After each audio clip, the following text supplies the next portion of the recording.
tamis ng ating buhay, puno ng saya at ng kulay.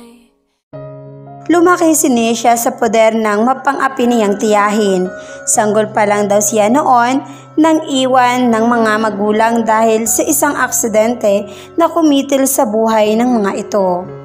Mula pagkabata ay tiniis na niya ang pagmamaltrato ng tiyahin at ng kinakasama nito. Galit sa kanya ang tiyahin dahil mula daw nang mapunta siya sa poder nito, naging miserable daw ang buhay nito. Sa halip na nagpapakasaya sa buhay at sarili lamang ang iniintindi, ay nagkaroon pa daw ng batang alagain at palamunin. Lahat ng masasakit na salita ay narinig na niya sa tiyahin at sa kinakasama nito. Madami na rin siyang sakit sa katawan na tinanggap mula sa pagmamaltrato ng mga ito. Dumanas na rin si Nisha na halos 1 linggo na hindi pinakain dahil nakabasag siya ng isang tasa habang hinuhugasan ito. Mga luha na lang ang karamay ni Nisha sa buhay. Gusto na niyang sumuko pero parang ayaw ng tadhana ang pagsuko niya sa buhay. Noon sinubukan ni Nisha na isabit ang sarili. Naka-ready na ang lubid na nakatali sa pulupuhan ng kanyang kwarto. Nagpaalam na siya at humingi ng tawad sa gagawin niya. Pero nang sipain niya ang upuan na tinutungtungan niya, bigla namang bumigay ang lubid na nakapulupot sa kanyang liig. Kaya kasabay ng pagbagsak ng upuan ang pagbagsak din niya sa sahig. Sinubukan din ni Nisha na mag-overdose. Pinabili siya noon ng tiyahin niya ng metformin para sa maintenance sa diabetes na kinakasama ng kanyang tiyahin. Dinamihan niya ang bili na isa na niyang mag-overdose gamit ang gamot na iyon. Nakita niyang nakabote lang ang brand na pinabili sa kanya. Kaya naman 2 bote ang binili niya noong iinumin na niya. Sakalang niya naisip na naiwan pala niya sa table sa kusina ang gamot. Kaya naman mabilis siyang kumuha ng tubig at itinaktak sa bibig ang laman ng bote tapos ay nagtungo na siya sa kwarto niya. Pinilit matulog ni Nisha para hindi niya maramdaman ang kanyang pagpanaw. Hanggang sa magising siya sa galit na boses ng kanyang tiyahin. Nagulat naman si Nisha dahil wala man na siyang naramdamang kakaiba sa katawan niya. Nisha, walang hiya kang bata ka? Pero wisyo ka na nga sa bahay na ito, magnanakaw ka pa. Galit na wika na kanyang tiyahin. Tiya, wala po akong ninanakaw. Mariin niyang pagtanggi. Ako'y huwag mong pagsisinungaling ang bata ka. Ako ay umiiwas ngayon sa paninigarilyo dahil iyon ang payo ng doktor. Kaya naman pag naiisipan ko ang sigarilyo, ay itong tetak ang nilalagay ko sa bibig ko. Pero nakita ng tiyo mo na kinain mo itong lahat kagabi. Huwag mong sasabihin nagsisinungaling ang tiyo mo, Nisha. Galit na wika ng kanyang tiya. Nawala naman si Nisha nang sasabihin. Hindi talaga niya akalain na kaya pala wala siyang naramdaman na masama sa katawan ay dahil mint candy lang ang nainom niya. Akala kasi niya ay ganoon lang talaga ang lasa noon na medyo matamis at malamig. Iyon naman pala, hindi pala talaga iyon ang gamot na gagamitin sana niyang pang-overdose. Napatingin pa siya sa dulo ng kusina kung saan niya natatandaan na doon niya na ilagay ang gamot. Nandoon pa rin iyon pero hindi na niya maangkin dahil kinuha na iyon ng tiyo niya at ininom. Sorry po tiya, patawad po. Nangati po kasi ang lalamunan ko kagabi.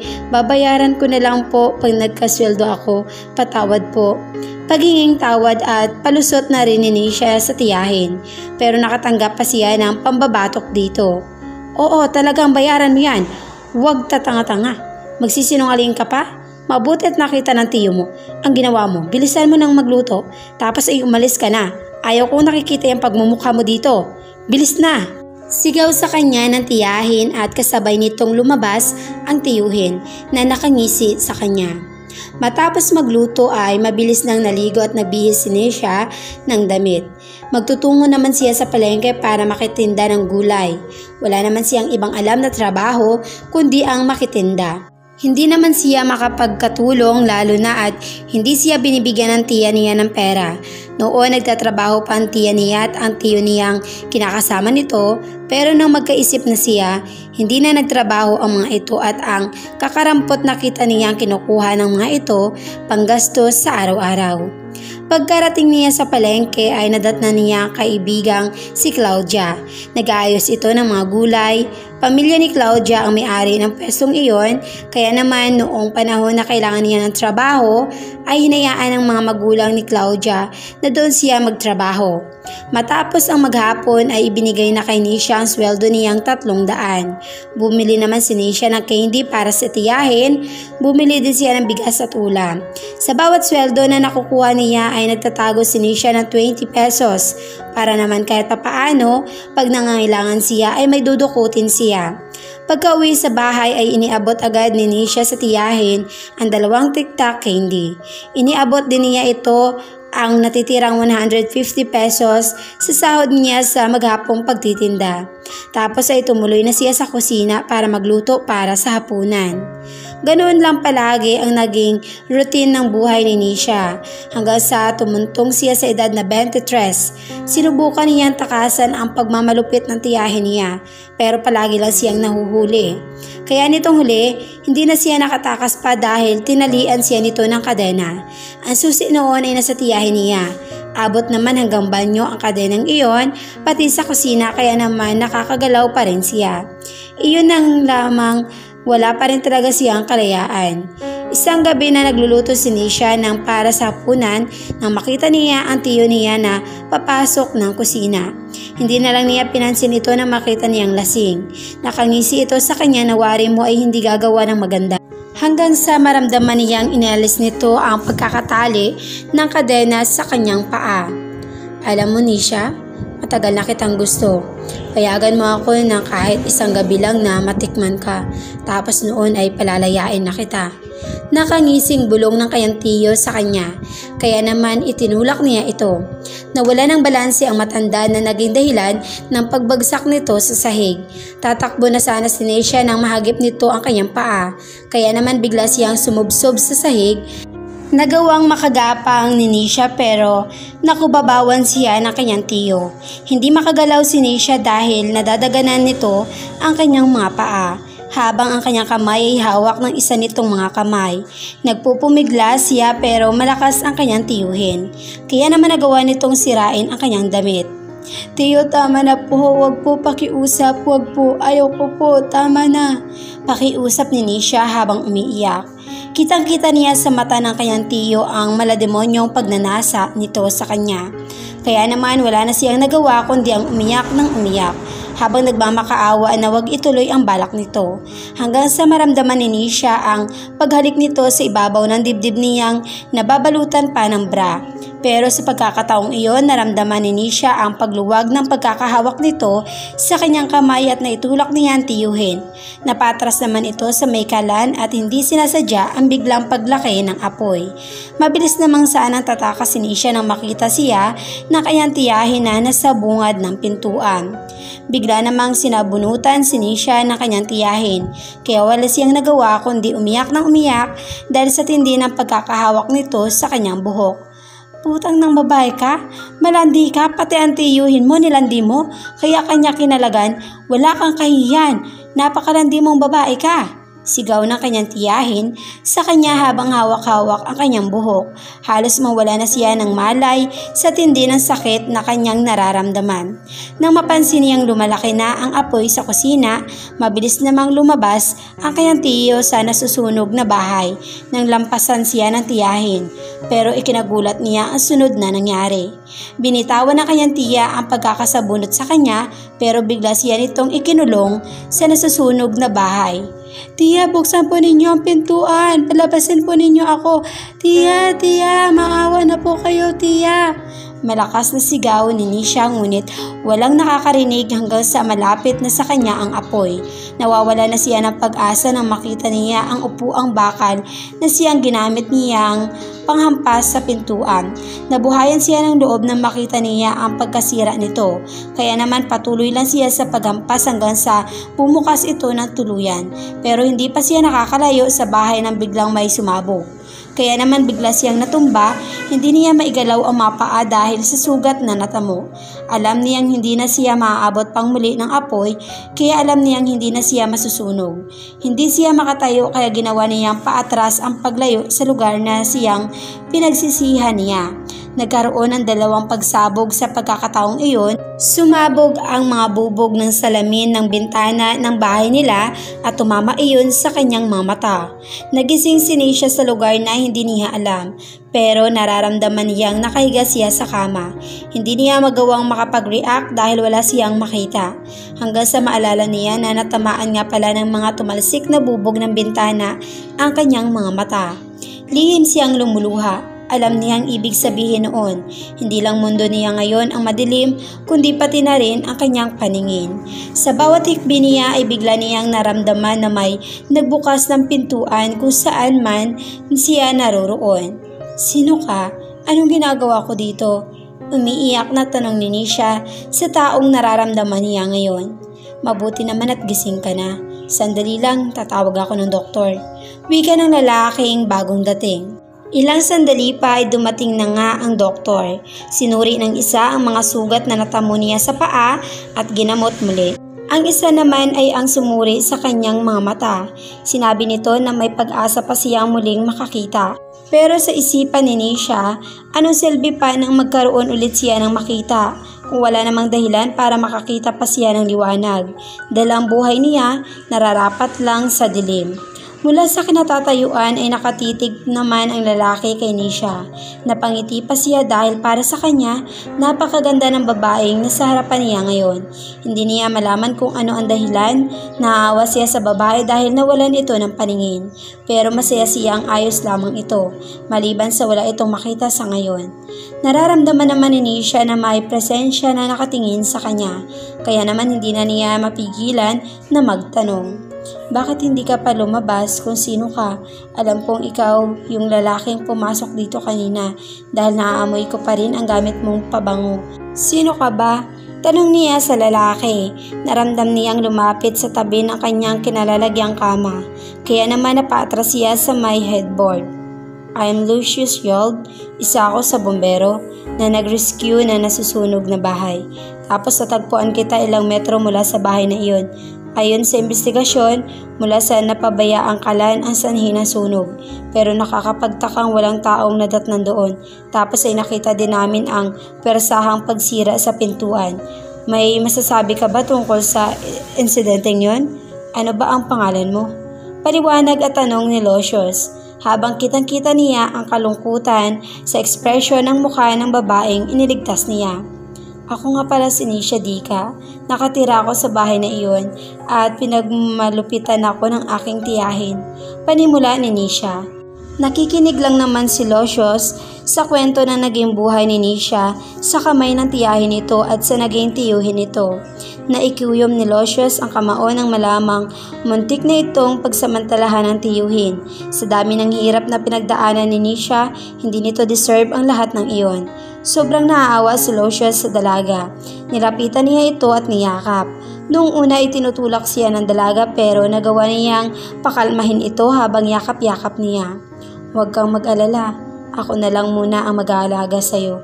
Malambing na wika ni Lucius. Pero ano ang kapalit? Wala akong nakikita. Magiging pabigat pa ako sa'yo at itong pagstay ko sa ospital wala akong pambayad. Saad ni Nisha. Huwag mo intindihin ang bayad sa ospital. Hindi ka pabigat. Masaya akong tulungan ka. Gagawa ako ng paraan para makakita kang muli. Tutulungan kitang magkaroon ng normal na buhay. Sana ay hayaan mo akong tulungan ka. Pagpupumilit ni Lucius. Mula pagkabata ko, lumaki na ako sa dilim. Hindi ako nakapag-aral. Bagay nga sa akin ang pangalan ko, Nisha. Alam mo ba ang sabi noong nag-iisang kaibigan ko na si Claudia? Nisha comes from the ancient origin and means dark of night. It is one of the unique names that means darkness. English ang mga salitang yun, pero kahit hindi ako nakapag-aral, tandang-tanda ko at alam ko pa ang ibig sabihin nun. Bagay na bagay sa akin ang pangalan ko. Lumaki ako sa madilim at mahirap na mundo, katulad ng pangalan ko. Kaya hindi ko na kailangang makakita. Makakita man ako o hindi, pareho lang madilim at walang liwanag para sa akin. Malungkot na wika ni Nisha, na gusto na lang niyang tanggapin ang kanyang pagkabulag. Hinawakan naman ni Lucius ang kanyang kamay. Hindi malaman ni Nisha ang kakaibang init na hatid ng paghawak ni Lucius sa kanya. Nagiging panatag ang kanyang puso at isipan. Hindi man nakikita ni Nisha pero binigyan ito ng binata ng matamis na ngiti. Alam mo bang Light ang ibig sabihin ng pangalan ko? Wika ni Lucius na biglang ikinakunuot ng noo ni Nisha. Lucius is a Roman given name that comes from the Latin word lux, meaning light. Baka naman kaya nagtagpo ang landas natin para ako ang maging liwanag mo sa madilim mong mundo. Alam mo bang hindi dapat ako ang duty noong oras nang nasunog ang bahay ninyo? Sumakit ang tiyan ng isa sa tauhan ko. Kaya naman, bilang leader nila ako ang pumalit sa kanya. Matapos mapuksa ang apoy, umalis na ang mga kasamahan namin. Pero nagpaiwan ako. Naglakad-lakad ako hanggang sa matagpuan kita. Tapos napansin ko ang sira mong damit. Sa halip na dalhin kita sa pinakamalapit na ospital, dinala kita sa malayong ospital para walang makakilala sa iyo. Kung ano man ang kwento mo, kaya ako magtitiwala ka sa akin. Tutulungan kita, pag-isipan mo. Wika ni Lucius at nagpaalam muna ito kay Nisha na lalabas at bibili muna ng pagkain. Isang buwan ang itinagal ni Nisha sa ospital dahil sa pinapagaling nitong mga sugat sa paa na ngayon naman ay naghilom na. Umaalis lang si Lucius dahil kailangan sa trabaho pero babalik din pagkatapos. Hindi ka ba napapagod na puntahan ako palagi dito? Sabi mo malayong ospital ito, di malayo din ang biyahe mo. Tanong ni Nisha kay Lucius na nag-aayos ng gamit niya. Hindi naman ako napapagod Kung kada pagbalik ko dito, ikaw ang makikita ko. Sagot ni Lucius na hindi naman napigilan ni Nisha ang mamula. Kaya naman kahit hindi niya nakikita ang lalaki ay bigla niya itong tinalikuran. Pero isang pagkakamali ang kanyang ginawa dahil ang pagtalikod niyang iyon ay nakaharap pala lalo kay Lucius. Mas maganda ka pala pag nakangiti at namumula. Ipagpatuloy mo yan, mas nahuhulog na talaga ako sa'yo. Wala ka pang ginagawa pero napo-full na ako sa'yo. Wika ni Lucius na ikinalaki ng mata ni Nisha, kaya naman napatalikod siyang muli. Pero muntik na siyang matumba.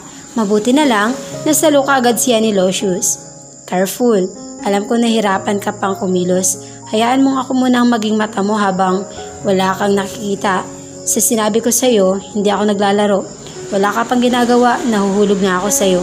Kaya hayaan mong alagaan ka at tulungan kita. Pahayag ni Lucius at wala namang nagawa si Nisha, kundi mapatango na lang. Halos na sa 2 oras din ang biyahe nila bago nakarating sa bahay ni Lucius. Nilalayang maigi naman ni Lucius si Nisha, itinuro nito ang bawat parte ng bahay. Kung ilang hakbang bago niya marating ang bawat parte. Nagtataka naman si Nisha kung bakit parang walang gamit sa pamamahay na iyon. Maliban sa lamesa, sa dining room at upuan. Nasahapag sila ng mga oras na iyon nang magtanong si Nisha, bakit parang walang gamit dito sa bahay mo? Nagtatakang tanong pa ni Nisha. Napakamot naman sa batok si Lucius na wari mo ay nahihiya sa reaksyon niya para siyang nakikita ni Nisha kahit hindi naman. Inalis ko ang mga gamit na pwedeng makasagabal sa pagkilos mo. Inilagay ko muna sa bodega. Huwag kang mag-alala. Ibabalik ko din naman iyon pag natuloy na ang operasyon mo. Pag pumayag ka na. Paliwanag ni Lucius kaya naman napatungo si Nisha sa hiya. Sorry, nagiging pabigat talaga ako sa iyo. Saad ni Nisha.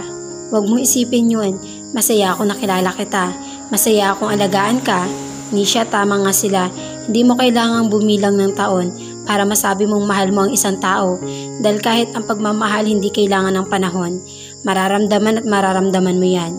Tulad ng nararamdaman ko sa'yo, masyadong mabilis kung iisipin mo pero sa tagal ng panahon ko dito sa mundo, ngayon lang ako nakaramdam ng ganito at para yun sa'yo. Paliwanag ni Lucius dito, hindi malaman ni Nisha kung paano sasagot pero sa puso niya, masaya siyang makilala ang binata. Dumaan ang ilang buwan at nasasanay na rin si Nisha sa bahay ni Lucius. Umaalis lang ang binata at bumabalik din pagkatapos ng duty nito. Bago ito umalis ay nakaready na rin ang mga pagkain niya. Kahit naman malamig ang pagkain, okay lang sa kanya. Dahil noong nasa poder nga siya ng tiyahin, may pagkakataon na hindi nga siya nakakakain. Hanggang sa ginabi si Lucius ng dating, hindi malaman ni Nisha kung bakit ito nagtagal. Sa pakiramdam niya ay malapit ng maghating gabi. Nang may marinig siyang nag-doorbell. Napuno ng kaba ang puso ni Nisha nang marinig ang nakakatakot na sigaw. Hindi siya maaaring magkakamali. Boses iyon ng kanyang tiyahin at ng kinakasama nito. Nakasiksik lang si Necia sa isang sulok habang tinatawag ang pangalan ni Lucius. Samantala nagmamaniho si Lucius pauwi ng bahay niya. Nagkaroon kasi ng tawag na may nasunugan, kaya naman nag-rescue sila. Sa laki ng apoy ay umabot hanggang sa ika-4 na alarma ang sunog. Nagtawag pa sila ng backup mula sa ibang bayan. Halos na sa 7 oras ang itinagal ng sunog, kaya naman kahit nag-aalala siya kay Necia, hindi niya magawang umuwi ng maagap. Hanggang sa pagtapat niya sa may gate ng bahay niya, ay nakita niya ang may edad na babae at lalaki na isinisigaw ang pangalan ni Necia at nagbabanta. Mabilis na bumaba ng kotse si Lucius at hinarap ang kanyang unwanted guest. "Sino kayo? Anong ginagawa ninyo dito sa pamamahay ko?" Tanong ni Lucius sa mga ito. Kami ang kumupkop sa babaeng tinatago mo sa bahay mo. Dapat nga kasuhan ka namin ng kidnapping dahil hinahanap namin niyang si Necia. Tapos nasa sayo lang pala. Galit na wika ng babae na nasa tingin ni Lucius ay ito ang tiyahin ni Necia. "Hindi ko kinidnap si Necia at mawalang galang na po sa inyo. Baka nga kayo pa ang kasuhan ko sa pagtatangka sa buhay ni Necia. Ikinulong niyo si Necia sa nasusunog na bahay.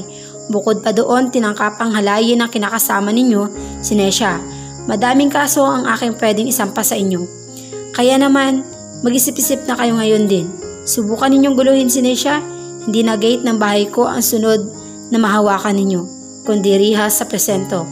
Matapang na wika ni Lucius, kaya naman walang nagawa ang tiya at tiyo ni Necia at nagmadaling umalis. Mabilis namang pumasok ng bahay si Lucius dahil baka kung anong nangyari kay Necia. Hinanap niya ito sa kwarto niya at sa kwarto nito, pero wala doon. Tiningnan din niya ang banyo pero wala doon si Necia. Nag-aalala na talaga siya dahil wala ito sa kahit saang sulok ng bahay. Nang makita niya ang malaking vase niya sa may gilid, bigla niyang tinakbo iyon. At doon niya nakita si Necia na basang-basa ng pawis at luha. Nanginginig din ang buong katawan nito sa takot. "Necia baby, si Lucius ito." Wika ni Lucius nang bigla siyang pinagsusuntok ni Necia.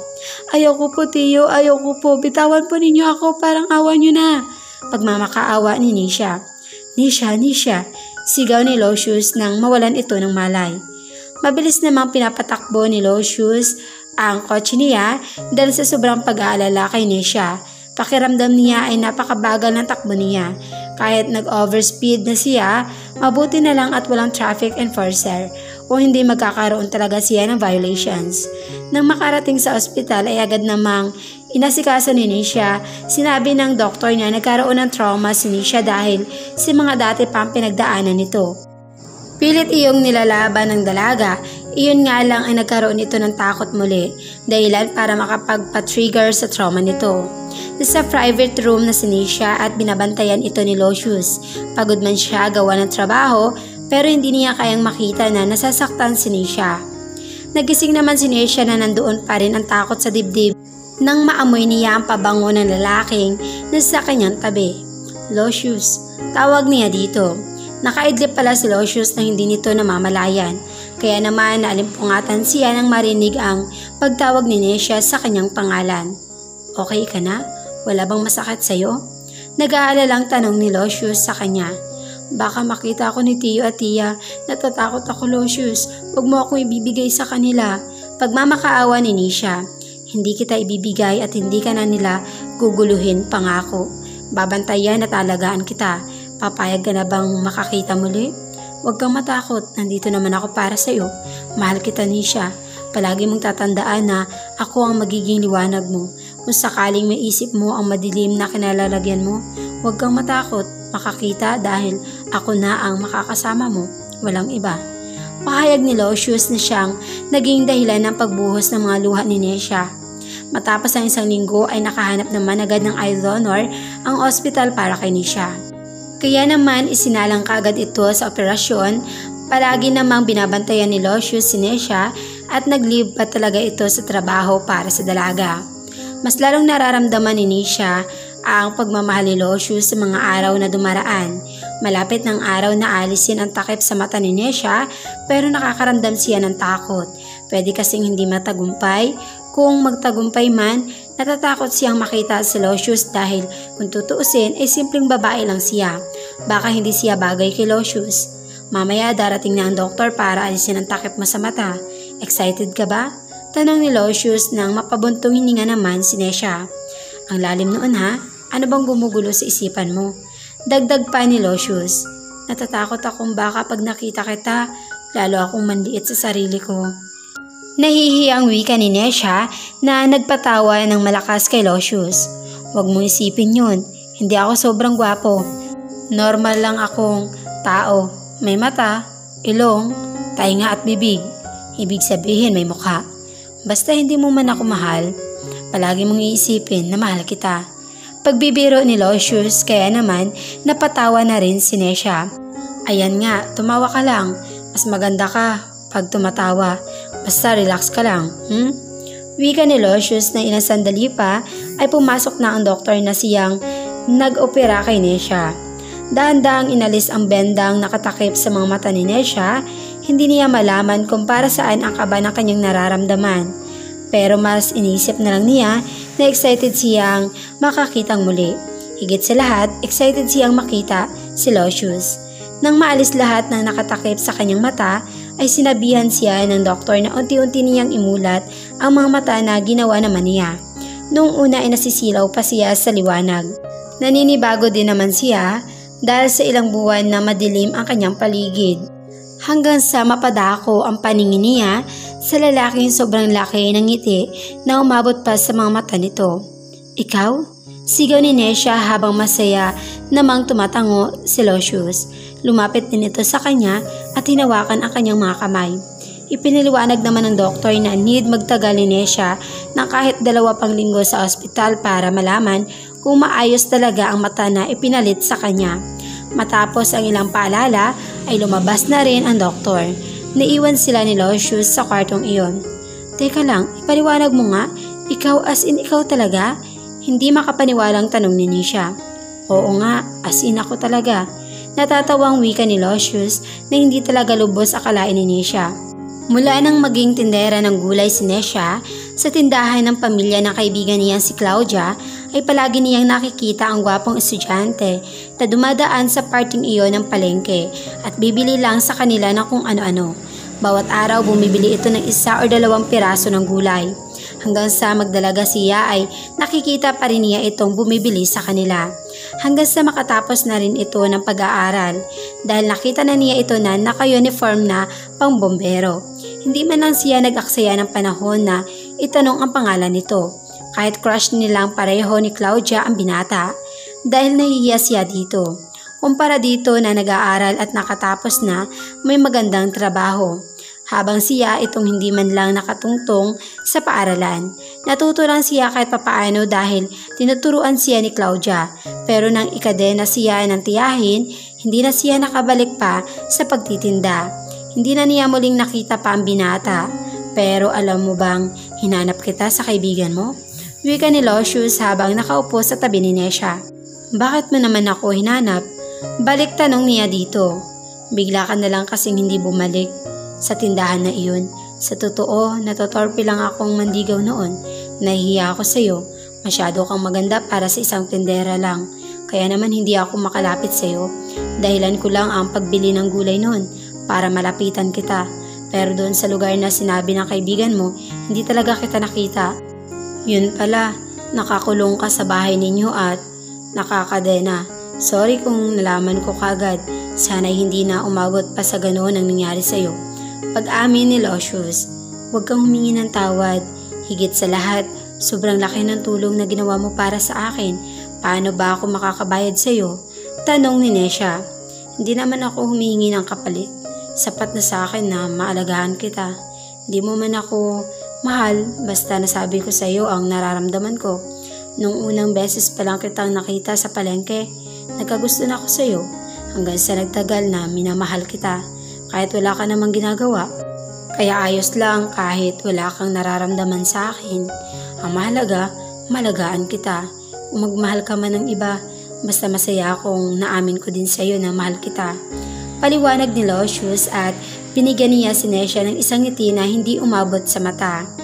Paano kung sabihin ko sa iyo na noon pa lang crush na kita at habang nakakasama sa bahay mo, Kahit wala akong nakikita, ay minahal kita.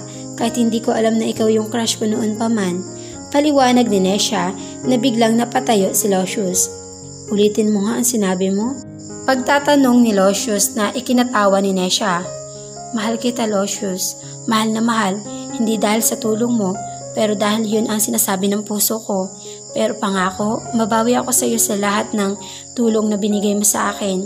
Salamat sa pagiging liwanag sa madilim kong mundo. Salamat dahil ikaw ang ilaw ng buhay ko. Naluluha ang wika ni Nesha na pinigilan ni Lucius. Mahal na mahal kita, Nesha. Pero huwag kang umiyak. Bawal yun sa bago mong mata. Hindi mo kailangan bumawi. Ang pagmamahal mo lang ang kailangan ko. Dahil ikaw ang kasiyahan ko. I love you, Nesha. Pagkalabas mo ng ospital, magpapakasal na tayong dalawa. Sigaw pa ni Lucius na ikinatango naman ni Nesha. Nang biglang may dumaang doktor at pinagsabihan silang dalawa na huwag maingay. Nagkatinginan lang sila ni Lucius at biglang natahimik. Pag-alis ng doktor, doon nila pinakawalan ang pinipigilan nilang pagtawa dahil pareho silang napagalitan. Minsan sa madilim nating mundo, hindi na natin inaasahan na may darating sa buhay natin na siyang magbibigay liwanag sa atin. Tulad ni Nesha na nabuhay sa sakit, pait at lungkot hanggang sa mapuno ng kadiliman ang buo niyang pagkatao.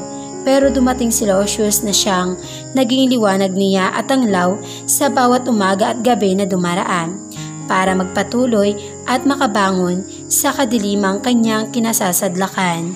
At doon na lamang po nagtatapos ang aking kwento.